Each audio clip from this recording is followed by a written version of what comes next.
Beri nama pedang ini Naga Puspa. Selamatkan dia. Jangan sampai jatuh ke tangan pendekar berwatak jahat.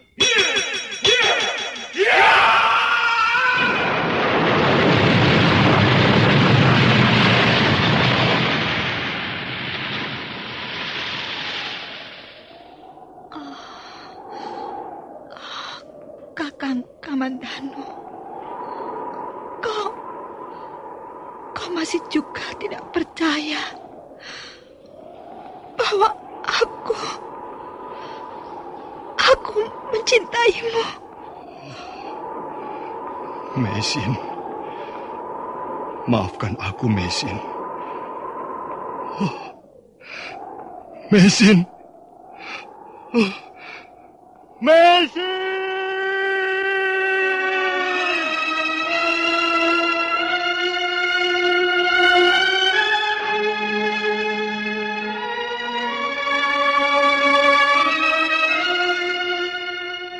Tutur Tinula.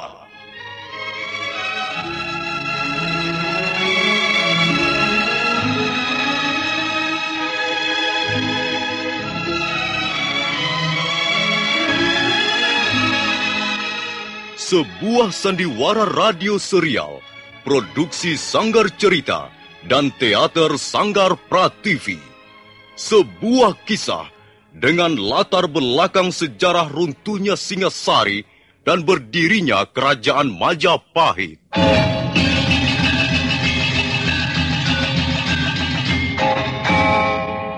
Sandiwara ini didukung oleh pemain-pemain radio yang sudah ternama.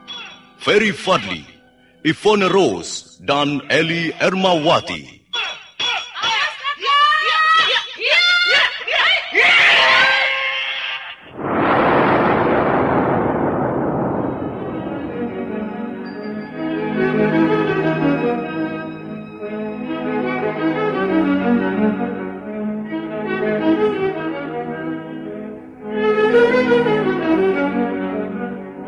Cerita ini ditulis dan disusun oleh S. Tijab.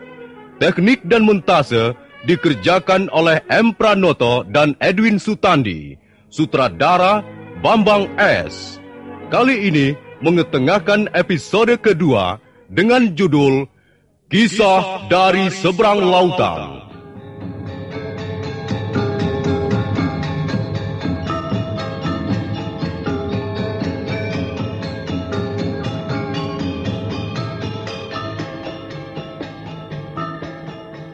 Dalam seri yang ke-50 ini didukung oleh para pemain.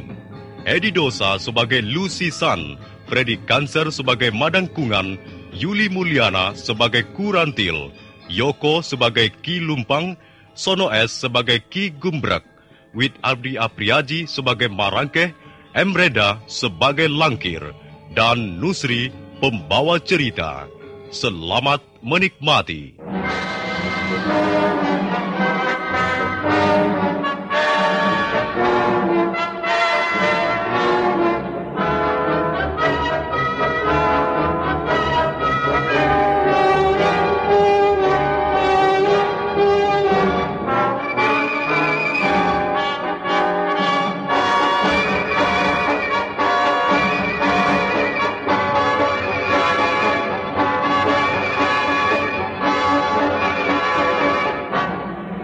Langkir menghunus pedang Naga Puspa. Pedang yang berukuran tidak lumrah itu diangkat-angkat ke atas udara. Marake untuk sesaat tak berani bergerak. Dia hanya melihat ke arah temannya yang mengacung-ngacungkan pedang sambil tertawa-tawa seperti orang gila.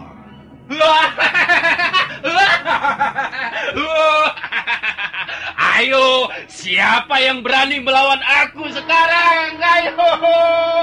Ayo, Marake. Ambillah pedang ini dari tanganku kalau kau berani. Langkir. Langkir.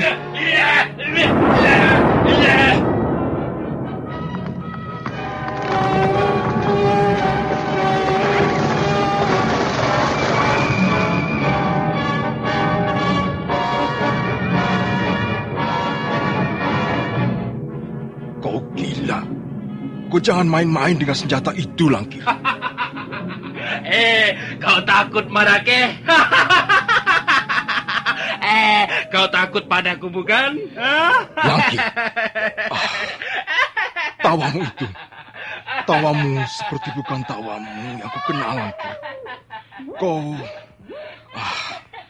Kau kesurupan. Kau seperti orang yang kesetanan. Langkir.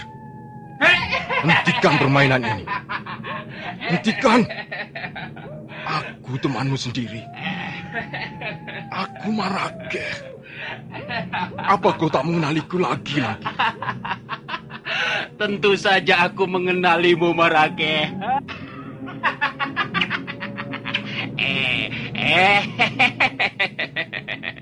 Dan mulai sekarang, mulai malam ini, kau harus menganggap akulah pendekar paling atas di desa Njarban ini.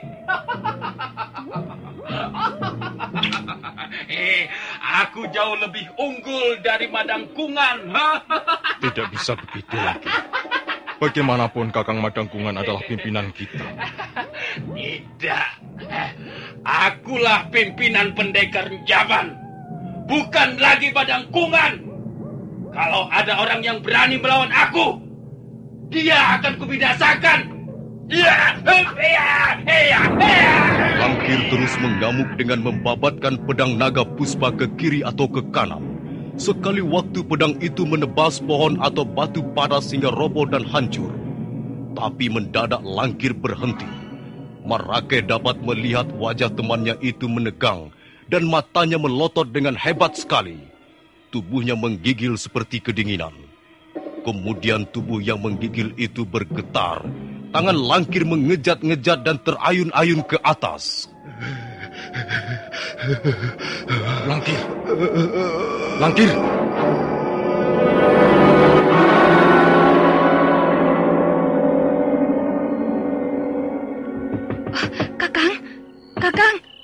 Kakang Madangkungan. Kakang.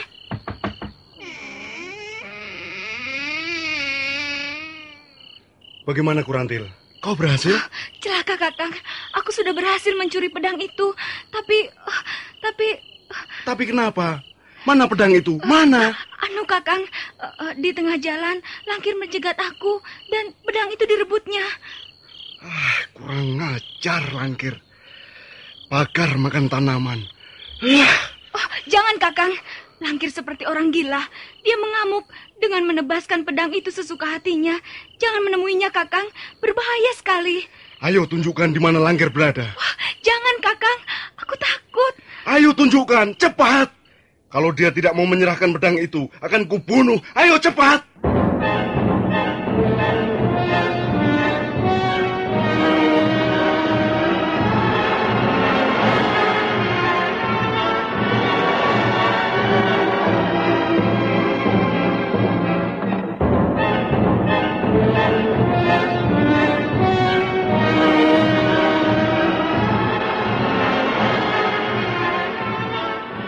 Sebenarnya Kurantil tak mau menunjukkan di mana Langkir telah merebut pedang naga puspa. Dia takut sekali melihat Langkir yang mengamuk bagaikan orang kemasukan iblis. Tapi Madangkungan terus saja menyeretnya. Mana dia? Akan kupuntir leher anak itu. Tadi di sini, Kakang. Lihat saja bekasnya. Pohon dan batu-batu pada hancur. Aku ngeri melihatnya, Kakang. Maka begitu Langkir bertempur dengan Marake, aku diam-diam langsung kabur ke rumahmu. Tapi mana dia? Mana? Kakang! Kakang Madangkungan. Oh, celaka, Kakang. Celaka. Marake, mana Langkir? Di sana. Ayo ikut aku, Kakang.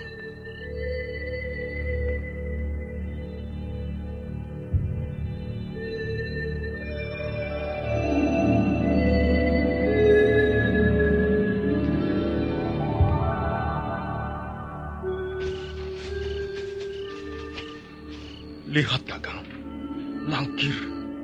Langkir telah mati. Mati? Ya, tadi dia mengamuk seperti orang kesurupan, Kakang. Tapi mendadak tubuhnya mengejang, matanya melotot, dan akhirnya dia roboh tak berkutik lagi. Dari telinga dan mulutnya keluar darah kental kehitam-hitaman, Kakang. Mengerikan sekali, Kakang. Coba kalian minggir. Aku akan melihat lebih jelas. Hati-hati, Kakang.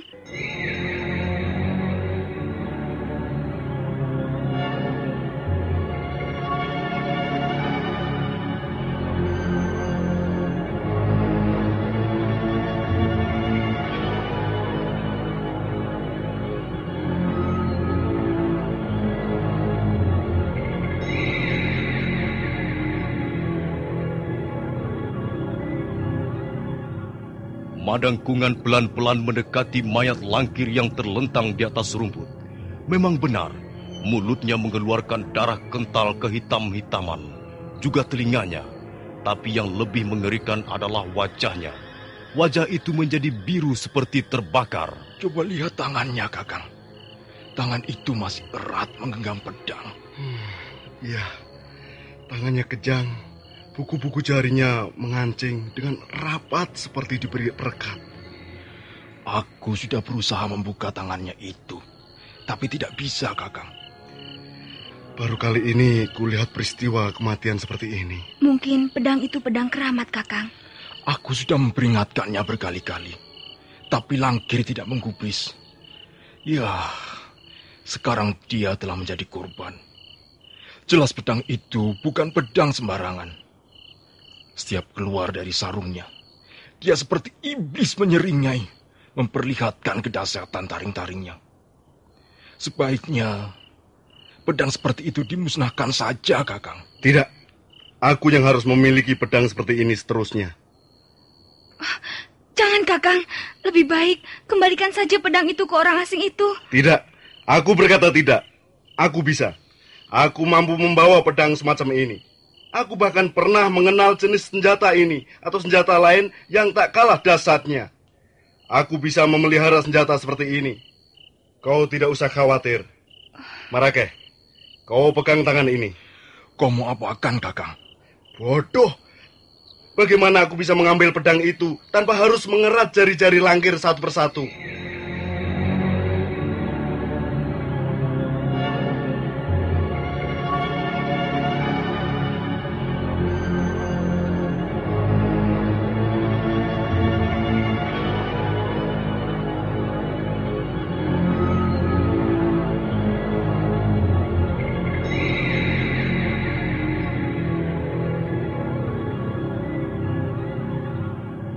Madang Kungan mengeluarkan sebilah pisau kecil. Kemudian dia mulai memotong jari-jari tangan Langkir yang sudah kaku seperti akar kayu. Baru setelah jari-jari Langkir terputus seluruhnya, pedang naga puspa bisa diangkat.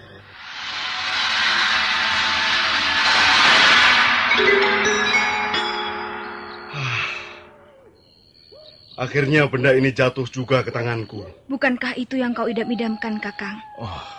Kau kelihatan lebih perkasa dengan senjata itu, Kakang Madang Kungan. Ya, laki-laki dan senjata merupakan saudara kembar yang tak dapat dipisahkan. Laki-laki tanpa senjata yang handal, sama halnya macan tanpa gigi. Ada apa, Kakang? Ada sesuatu yang bergerak dari dalam pedang ini. Sesuatu yang mengalir dengan deras sekali. Menyembur ke dalam urat-urat nadiku. Dia semakin kuat mendesak. Dia menghisap kuat sekali. Kakang, lepaskan benda itu. Lepaskan. Lemparkan sarung pedang itu, Marakeh. Cepat, cepat. Dia menghisap kuat sekali. Seperti akan memusnahkan seluruh kekuatanku.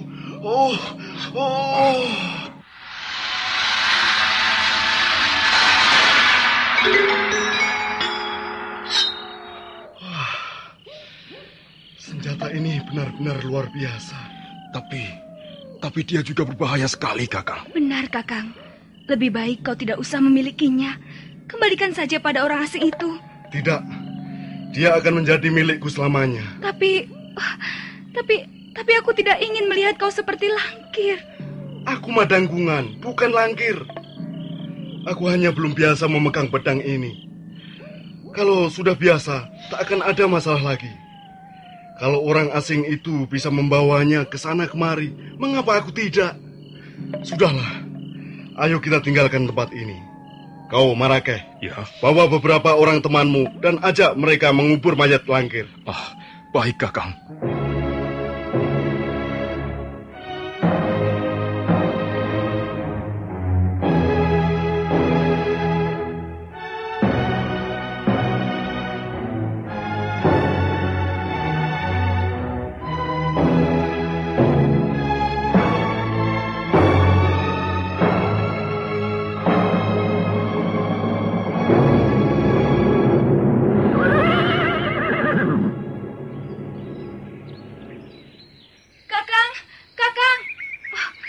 Kemana kau, Kakang?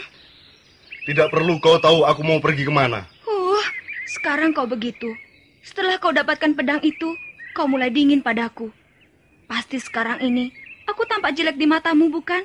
Jelek dan menyebalkan. Soalnya kau selalu ingin tahu urusanku. Mengapa aku tidak boleh tahu? Ini urusan laki-laki. Persoalan antara laki-laki dengan laki-laki. Kau jangan turut campur. Kakang, tidak biasanya kau pergi dengan kuda.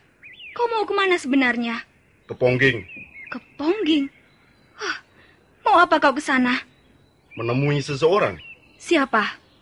Aku harus membereskan urusanku dengan orang itu. Urusan apa? Dan siapa orang yang akan kau temui itu? Kurantil. Ini adalah persoalan dendam lama. Kuperingatkan agar kau jangan ikut campur. Tidak. Aku harus tahu siapa orang itu. Siapa yang akan kau temui di Pongging? Kau jangan mendesakku. Aku harus tahu. Kau harus mengatakannya padaku. Baiklah. Akan kukatakan siapa orang itu. Aku ke Pongging untuk menemui kakakmu.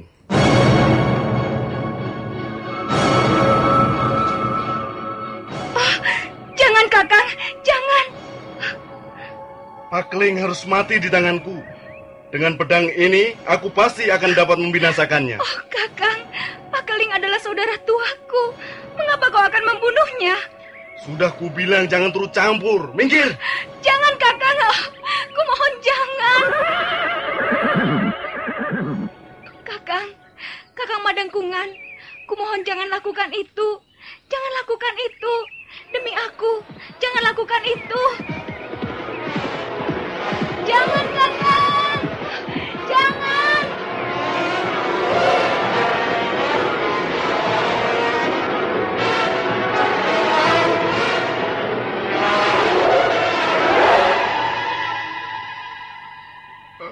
Sungguh, Tuan. Saya tidak tahu, Tuan. Bohong. Kau pasti tahu. Saya tidur pulas di bangku panjang ini sampai pagi, Tuan. Saya tidak tahu apa yang terjadi, Tuan. Telah 2 kali perempuan itu menipu aku, Kemarin dia menjebak aku. Dia mengatakan mau mengantarkan aku ke rumah Aki Gumblek. Ternyata dia membawa aku ke rumah orang yang bernama Madangkungan. Benar-benar kurang ajar. Tapi Tuan, saya benar-benar tidak tahu, Tuan. Maafkan saya, Tuan. Kau pemilik rumah penginapan yang tidak bertanggung jawab, ya? Aki Gumblek.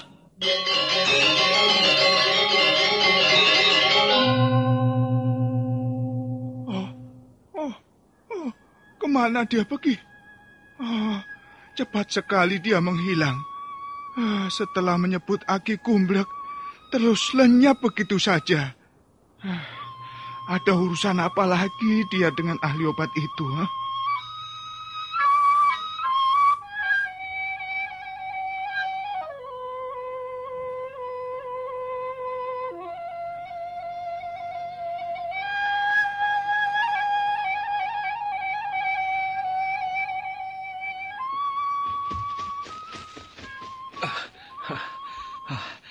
Cepat sekali orang tua itu berlari. Pasti punya ilmu meringankan tubuh yang baik. Aku yakin. Pasti dialah yang membawa lali mesin. Macam-macam saja pengalamanku di negeri ini. Istriku hilang dan sekarang pedangku diculik orang. Itu dia. Aku melihat bayangannya melintas di balik pohon-pohon liar itu. Iya!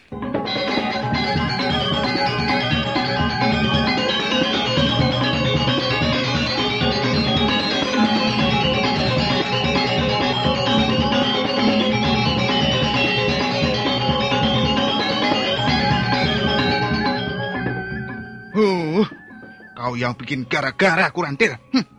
Tamuku itu marah-marah. Apa yang kau lakukan pada orang itu, ha? Dia mengatakan pedangnya hilang dan dia tidak sadarkan diri sampai pagi. Kau yang melakukannya, bukan? Kau yang mencuri senjata orang itu, bukan? Iya, Ki Lumpang. Memang aku yang melakukannya. Nah, sekarang kau mau apa lagi datang kemari? Mau mencuri uangnya? Oh, Ki Lumpang, tolonglah aku. Aku harus menemui orang itu. Penting sekali. Semalam kau juga merengek-rengek begitu. Dan nyatanya, kau menemuinya hanya untuk mencuri barangnya. Oh, tolong Ki Lumpang. Ini persoalan nyawa manusia. Nyawa Pak Keling kakakku terancam. Lalu kau mau apa? Mau apa? Aku mau menemuinya. Tidak ada. Bohong. Dia sudah pergi. Kalau tidak percaya, lihat saja kamarnya. Dia pergi kemana? Tadi dia di sini. Begitu melihat Aki Gumbrek, dia lalu pergi mengejar. Entah ada urusan apa, aku tidak tahu. Aki Gumbrek? Kalau begitu, aku harus pergi ke rumah ahli obat itu.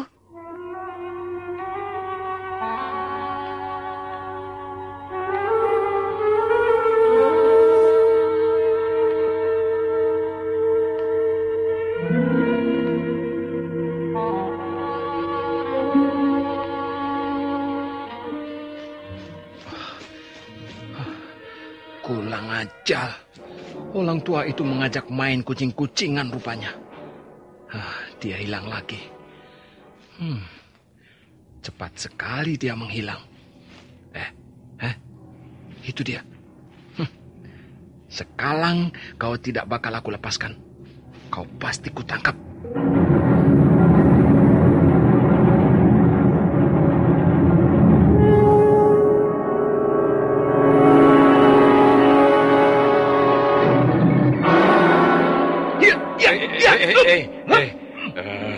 Ini ada apa ini? Tunggu. Kau yang bernama Aki Gumbrek, bukan? Iya, benar. Aku Aki Gumbrek. Lalu mana istriku? Mana? Kau telah menculik istriku, ha? Awas, Aku bisa berbuat kejam sekali jika kau mempermainkan aku. Ngerti? Ayo katakan, mana istriku? Mana? Aduh. Tapi ini lepaskan dulu tanganku. Kurang ajar kau. Akan kupatahkan tangan-tanganmu kalau kau berani menyakiti istriku, tahu? Tenang dulu, tenang. Sabar. Tenang. Kalau kau ingin mengambil istrimu, mari ikut aku.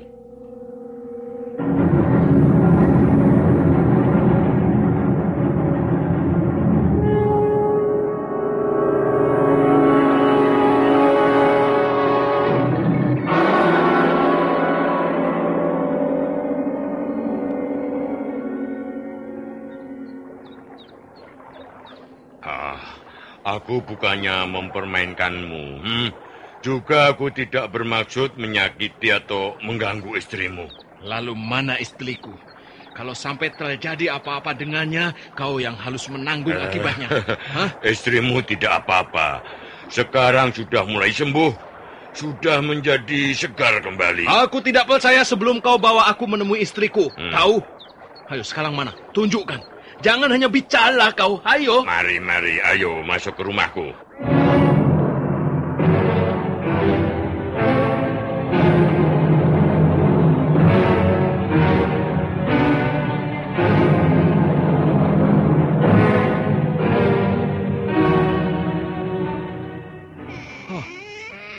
Kenapa kosong? Mana istriku? Oh, iya. Mana dia? Mana? Oh, biasanya dia duduk di bangku bambu ini. Tapi, kok sekarang tidak ada? Oh, bagaimana ini? Hei, Aki Gumblek, kau jangan mempermainkan aku, ha? Kau kurang ajar. Iya. Tunggu. Aduh, Tidak bisa. jangan pukul aku. Tunggu.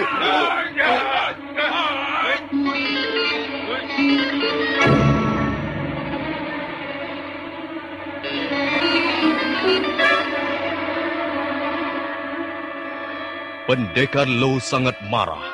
Dia merasa dipermainkan oleh Aki Gumbrek. Karena itu, dia terus menyerang orang tua itu dengan pukulan, tendangan dan sodokan-sodokan berbahaya. Nah, para pendengar sekalian, bagaimana kisah selanjutnya? Apa yang terjadi dengan istri pendekar Low sebenarnya? Silakan mengikuti seri berikutnya. Sampai jumpa.